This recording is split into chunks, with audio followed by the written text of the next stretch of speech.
은혜가 풍성하신 하나님 아버지, 교회 설립 60주년의 기쁨과 감격을 우리 모두에게 허락하신 주님께 모든 영광과 존귀와 감사를 올려드립니다. 우리 교회가 지금까지 영혼 구원과 이웃 섬김의 사명들을 힘있게 감당해 올 수 있었던 것은 오직 모든 것이 주님의 놀라운 은혜임을 고백합니다. 그러나 주님의 뜻에 온전히 순종하지 못한 흔적들도 있습니다. 불쌍히 여기셔서 용서의 은혜를 베풀어 주시옵소서. 이후로 주님의 손이 닿는 곳마다 갈등과 아픔과 상처는 치유되고 거룩함을 간절히 추구하는 교회로 쓰임받기를 소원합니다. 사랑의 하나님, 이제 우리 교회는 주님께서 기뻐하시는 것이라면 무엇이든 순도 높은 순종과 열정적인 믿음으로 사역하게 하옵소서. 주님의 마음, 주님의 손과 발이 되어 이웃을 섬기며 죄와 상처로 아파하는 자들의 눈물을 닦아주는 손길로 쓰임받게 하옵소서.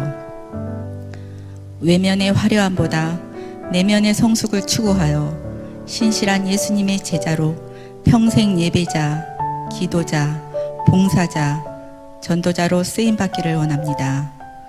복음 진리의 선봉장이 되어 이단 사이비를 척결하게 하시고 세속의 잘못된 가치와 맞서 성경적 기준과 가치를 제시하는 기둥 같은 교회 되게 하옵소서.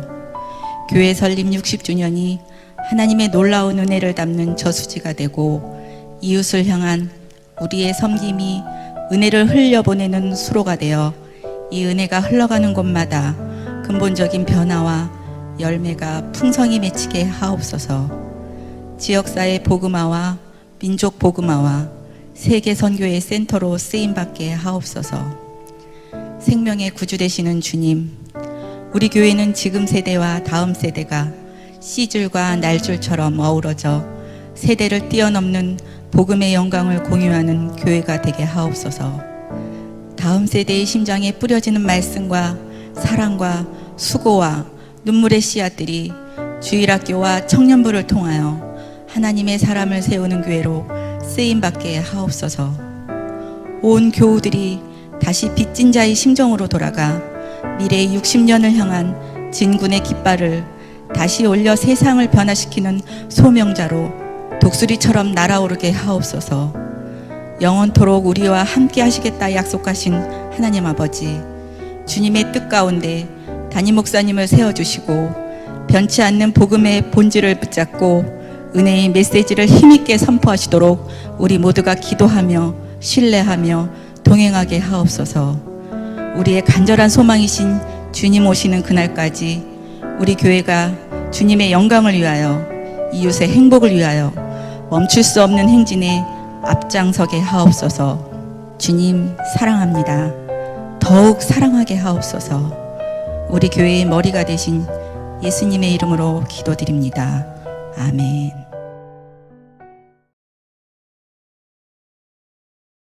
그들이 가버나움에 들어가니라. 예수께서 곧 안식일에 회당에 들어가 가르치시매 무사람이 그의 교훈에 놀라니 이는 그가 가르치시는 것이 권위 있는 자와 같고 서기관들과 같이 아니함일러라. 마침 그들의 회당에 더러운 귀신 들린 사람이 있어 소리질러 이르되 나사렛 예수여, 우리가 당신과 무슨 상관이 있나이까? 우리를 멸하러 왔나이까? 나는 당신이 누구인 줄 아노니 하나님의 거룩한 자니이다. 잠잠하고 그 사람에게서 나오라.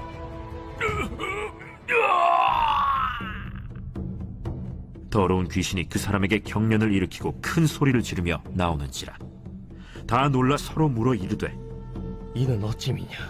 권위 있는 새 교훈이로다. 더러운 귀신들에게 명한즉 순종하는도다. 예수의 소문이 곧 온 갈릴리 사방에 퍼지더라. 회당에서 나와 곧 야고보와 요한과 함께 시몬과 안드레의 집에 들어가시니 시몬의 장모가 열병으로 누워있는지라. 사람들이 곧 그 여자에 대하여 예수께 여짜온대 나아가사 그 손을 잡아 일으키시니 열병이 떠나고 여자가 그들에게 수종드니라. 저물어 해질 때에 모든 병자와 귀신 들린 자를 예수께 데려오니 온 동네가 그 문 앞에 모였더라. 예수께서 각종 병이 든 많은 사람을 고치시며 많은 귀신을 내쫓으시되 귀신이 자기를 알므로 그 말하는 것을 허락하지 아니하시니라. 유대인들은 회당에서 하나님의 말씀을 들었습니다. 랍비가 일어나서 말씀을 대언하면 회중들은 그 말씀을 듣는 것이죠. 그런데 예수님이 오신 이후의 사건부터는 회당에서의 반응들이 다르게 나옵니다.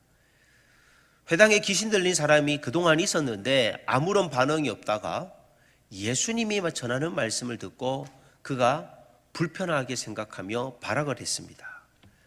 왜 귀신 들린 사람이 가만히 있다가 갑자기 정체를 드러냈을까요? 그것은 복음의 본질이신 예수님이 나타나셨기 때문입니다. 예수님은 오늘 교회에서 우리에게 어떤 일을 감당해야 될지를 설명하고 있습니다. 첫 번째, 교회는요, 복음을 선포하는 일에 힘써야 합니다. 예수님이 제자를 부르신 후에 제일 먼저 하신 사역도 바로 회당에 가서 복음 자체이신 자신의 말씀을 선포하신 것입니다. 문자적으로 이 랍비가 전했던 말씀과 예수님이 가르친 말씀은 텍스트에 있어서는 동일했습니다. 그러나 왜 결과가 달랐을까요? 마가복음 1장 21절 22절입니다. 그들이 가버나움에 들어가니라. 예수께서 곧 안식일에 회당에 들어가 가르치심에 무사람이 그의 교훈에 놀라니 이는 그가 가르치시는 것이 권위 있는 자와 같고 서기관들과 같지 아니함일러라. 그의 교훈에 놀랐다는 것은 확실히 서기관들과 달랐다는 것입니다. 교회에서 가르치는 모든 사역은 여러분 무엇을 가르치든지 복음이 선포되어져야만 합니다. 세상의 지식과 하나님의 말씀은 엄연히 다릅니다.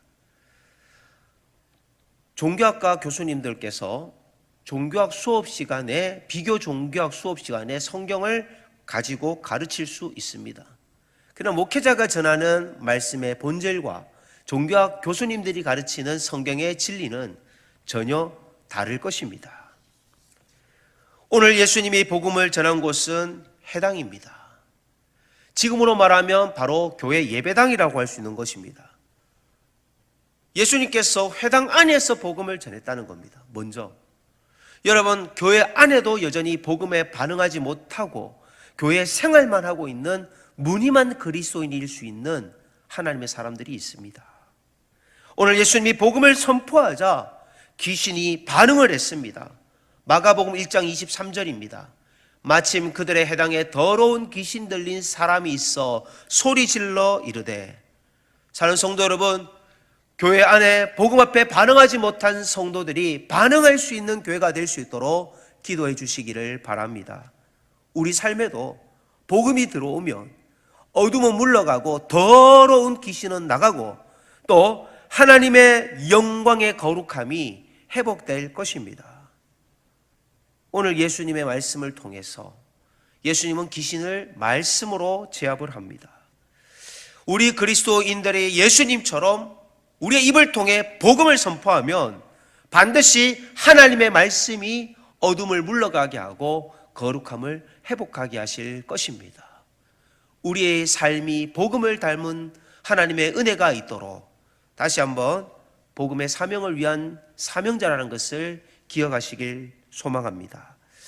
마가복음 저자는요, 왜 1장에서 다른 많은 사건들을 기록할 수 있는데 왜 제자를 부르고 첫 번째 하신 사역이 복음을 전하는 사역이었을까요? 이 마가복음은 복음을 위한 기록으로 기록되어진 책입니다. 우리 예수님을 믿고 하나님의 백성으로 거룩하게 살아라는 것이 이 마가복음의 저자가 우리에게 요청하는 사실입니다. 우리 교회가 해야 될 일, 성도가 해야 될 일, 바로 복음을 선포하고 복음을 전하는 삶을 살아갈 수 있기를 바랍니다. 두 번째, 예수님께서 교회가 해야 될 사역은 치유하는 사역이 있다는 것입니다. 마가복음 1장 30절 31절 말씀을 보시면 시몬의 장모가 열병으로 누워 있는지라 사람들이 곧 그 여자에 대하여 예수께 여짜오되 나아가사 그 손을 잡아 일으키시니 열병이 떠나고 여자가 그들에게 수종드니라. 예수님은 오늘 시몬과 안드레의 집에 방문하셨습니다. 그녀의 병세가 심히 안 좋았던 것 같습니다. 장모님의 몸이 많이 좋지 않았던 겁니다. 그래서 마태는요, 예수님의 그 사건을 오늘 이렇게 기록하고 있습니다. 그녀의 손을 만지니 손을 만졌다. 또 누가복음에서는요, 동일한 사건을 가까이 서서 열병을 꾸짖으셨다라고 기록하고 있습니다. 그리고 마가복음에서는 오늘 어떻게 기록하고 있습니까? 그 손을 잡아 일으키시니 열병이 떠나고, 열병이 떠났다는 겁니다. 여러분, 동일한 사건을 지금 마가는 다르게 강조하고 있는데 그녀가 누워 있다는 것을 표현한 것을 보면 많이 아픈 것을, 심각한 중병에 걸린 것을 우리가 이해할 수가 있습니다. 우리가 오늘날에도 의사가 있고 당대로 보면 의원들이 있었을 것인데 치유를 한다는 것 동일하게 하지만 예수님의 치유와 의사의 치유가 다른 점이 있다면 무엇입니까? 마가복음 1장 41절을 보시면 예수께서 불쌍히 여기사 손을 내밀어 그에게 대시며 이르시되 내가 원하노니 깨끗함을 받으라 하시니, 예수님은 이 베드로의 장모님의 병을 고쳐주신 이후에 또 40절에 나병 환자의 병도 고쳐주고 있습니다. 그런데 동일하게 손을 내밀으셨는데 이 41절에 보면 불쌍히 여기사 손을 내밀었다는 겁니다. 그렇다면 베드로 장모님, 자기가 사랑하는 수제자의 어머님의 병을 고칠 때 어떻게 오늘 고쳐주십니까? 31절입니다. 나아가사 그 손을 잡아 일으키신, 어떠한 마음이겠습니까? 불쌍히 여기는 마음이 더하면 되지 덜하지는 않았을 것입니다. 우리가 부모님의 말씀에 복종하고 순종하는 이유가 있다면 무엇입니까? 우리 부모님이 나를 위해 고생하신 것을 알기 때문에, 나를 어떻게 사랑해 주셨는지를 알기 때문에 우리는 부모님을 존경합니다. 우리 예수님이 우리를 어떻게 사랑해 주셨는지, 우리의 손을 잡아 어떻게 일으켜 주셨는지를 우리가 알기에 우리는 예수님에게 어떻게 반응해야 되겠습니까? 예수님은요, 복음을 전할 때에 계엄군처럼, 점령군처럼 선언하지 않으셨습니다. 예수님은 긍휼의 마음으로 복음을 전파하셨습니다. 지금 이 시대의 한국 교회는, 아니 우리는 복음을 전하는 자로서 어떻게 영혼들에게 다가가야 되겠습니까? 예수님처럼 긍휼의 사랑의 마음, 정말 세상을 섬기는 마음으로 교회는 이제 세상 앞에 나아가야 될 것입니다. 예수님이 무릎을 꿇고 제자들의 발을 씻긴 것과 같이 우리는 성도 간에 복음으로 서로를 섬기고 존중하며 이해하고 배려하는 교회가 되기를 소망합니다.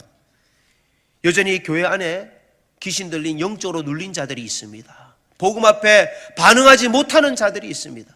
그들을 복음 안으로 이끌어 드리는 방법은 예수님의 복음의 능력을 회복하는 교회 안에 있습니다. 우리 교회가 복음의 능력을 회복하는 교회가 되도록 온 성도들이 기도하시고, 특별히 이 복음을 전할 때에 사랑의 마음으로 우리가 전파하셔서 우리 교회 모든 성도들부터, 그리고 교회 바깥의 영혼과 교회 안의 영혼들이 주님의 복음을 통하여 인생의 자유를 경험할 수 있도록 우리가 복음 능력이 회복되는 교회가 되게 달라고 기도하는 이 새벽 되기를 소망합니다. 기도하겠습니다.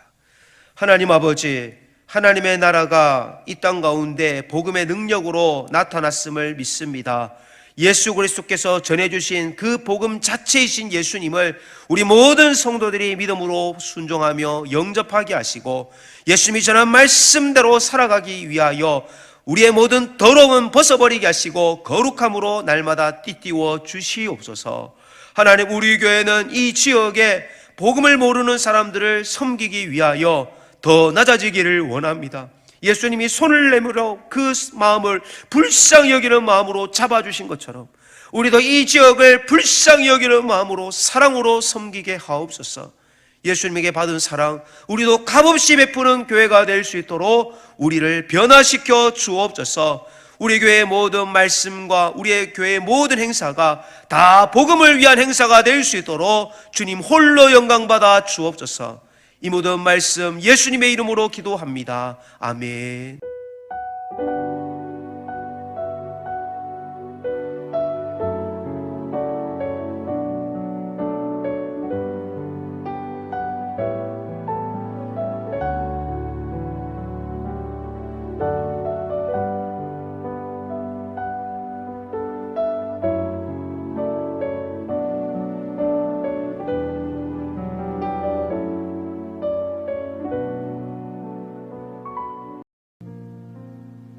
우리 영혼에 주가 주신 꺼지지 않는 빛이 있네.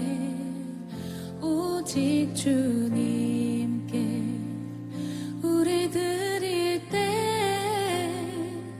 그 빛을 밝혀 주시리라. 우리 영혼에 주가 주신 꺼지지 않는 빛이 있네. 오직 주님께 우리 드릴 때 그 빛을 밝혀 주시리라.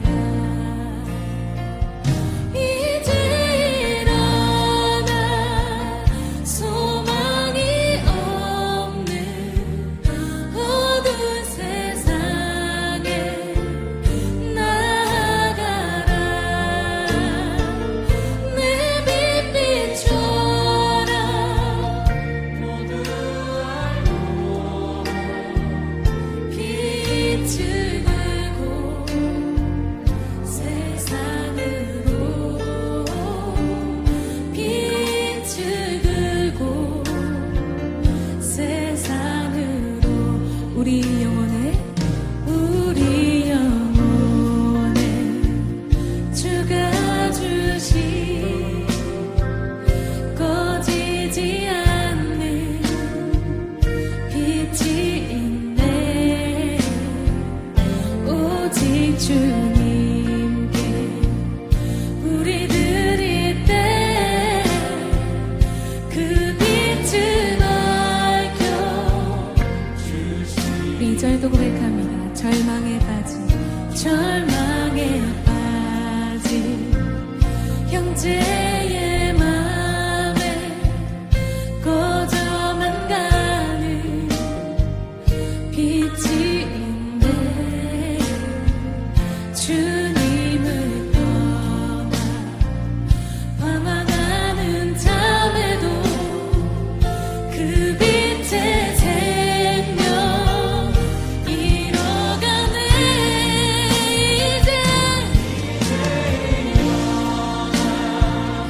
어둠 속에서 고통받는 자 일으키라.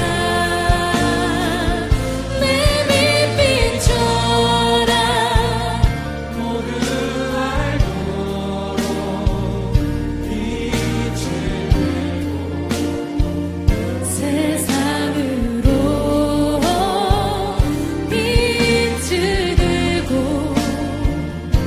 우리 3절도 고백합니다. 우리 맘속에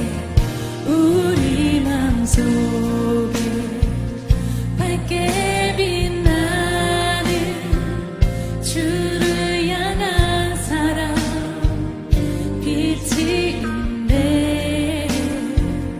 그 빛 모아줄게. 기도드릴 때 응답하시리. 신실하게 이제 연약한 자들 그들의 아픔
예수 그리스도께서 비추신 그 빛을 우리의 삶 가운데 비추길 소망합니다.